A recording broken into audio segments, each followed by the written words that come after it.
Welcome to Powerhouse San Pedro. My name is Bob Andrade, and this is a Powerhouse podcast made just for you.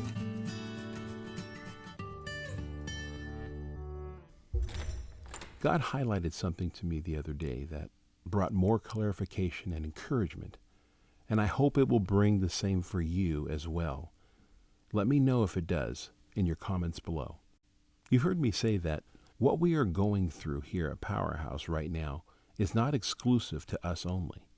There's a great awareness happening in the hearts and minds of believers all around us.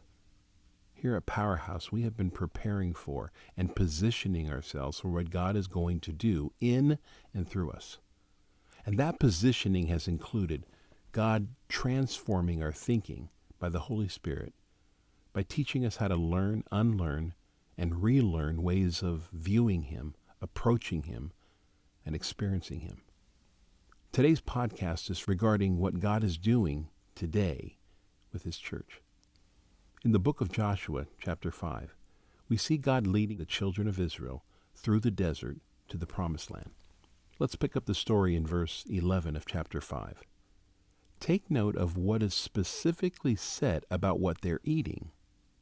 You see, up to this point, God had been providing food for them from heaven every day. And then it stopped. But why? Verse 11 says, "The day after the Passover, that very day, they ate some of the produce of the land, unleavened bread and roasted grain." The manna stopped the day after they ate this food from the land. There was no longer any manna for the Israelites, but that year they ate the produce of Canaan. The manna stopped. It's so important right now that we not make any decisions or assumptions based on our experience of what worked in the past and what God previously blessed. God never changes. In this new season, God is relating to us, resourcing us, and directing us in new ways.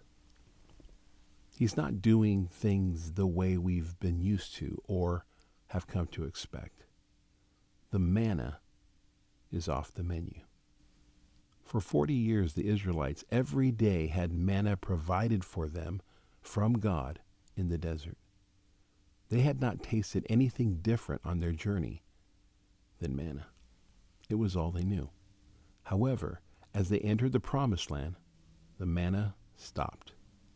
Manna wasn't a bad thing. It was God's provision and nourishment in a previous season. But in this new place, He took it off the menu. No more manna ever again. In the same way, God is showing us His blessing, His care, and His provision in a new way. Things that were productive in the past may be unhelpful, a distraction, and even a hindrance for us today.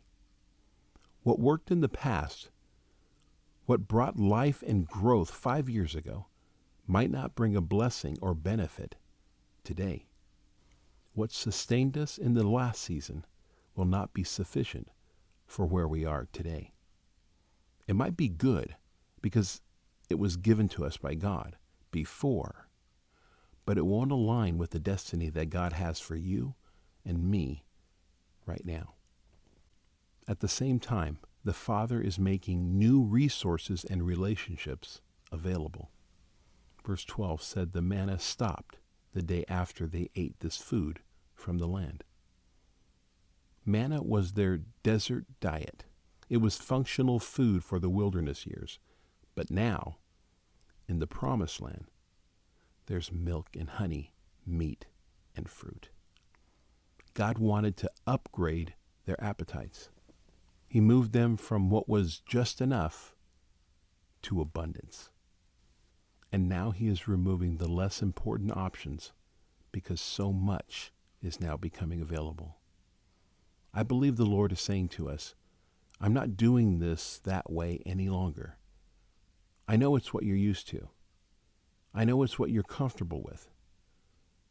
I know it's how you like it, but I'm not doing it that way any longer. The way I dealt with you in the last season is not how I'm going to deal with you in this new place. I am the same God, but my methods and ways have now changed. The source and substance is the same. Everything comes from me, but the supply has changed. Don't hold on to manna when there's milk and honey flowing. Don't settle for wilderness living when the promised land lies before you. If you try to cut and paste your past into your present, it will be empty, lifeless, and unfruitful. What satisfied you before will now feel stale. The grace has lifted.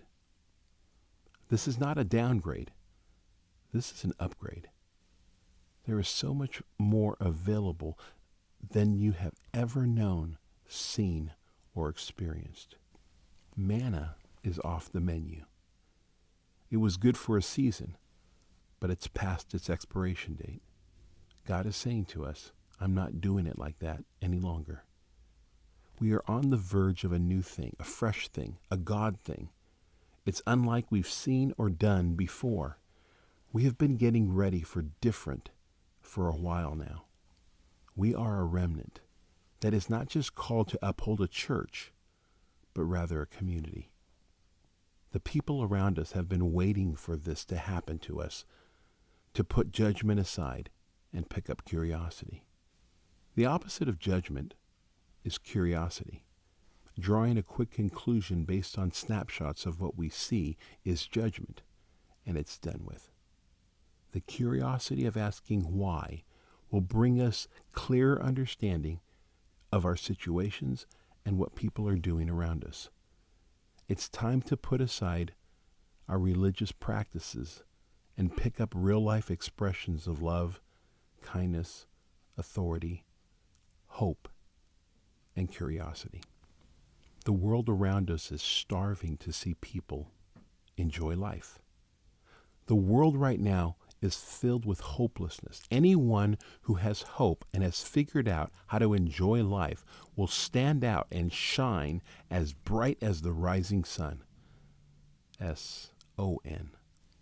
It's time to let our light shine with joy and hope when all seems lost. Happiness is based off of the moment, but joy is based off of what we know to be true.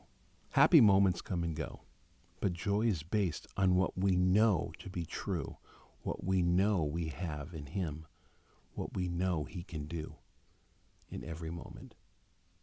This is why even in the darkest moments, the joy of the Lord can become our strength. We can do this. This is what He put into us.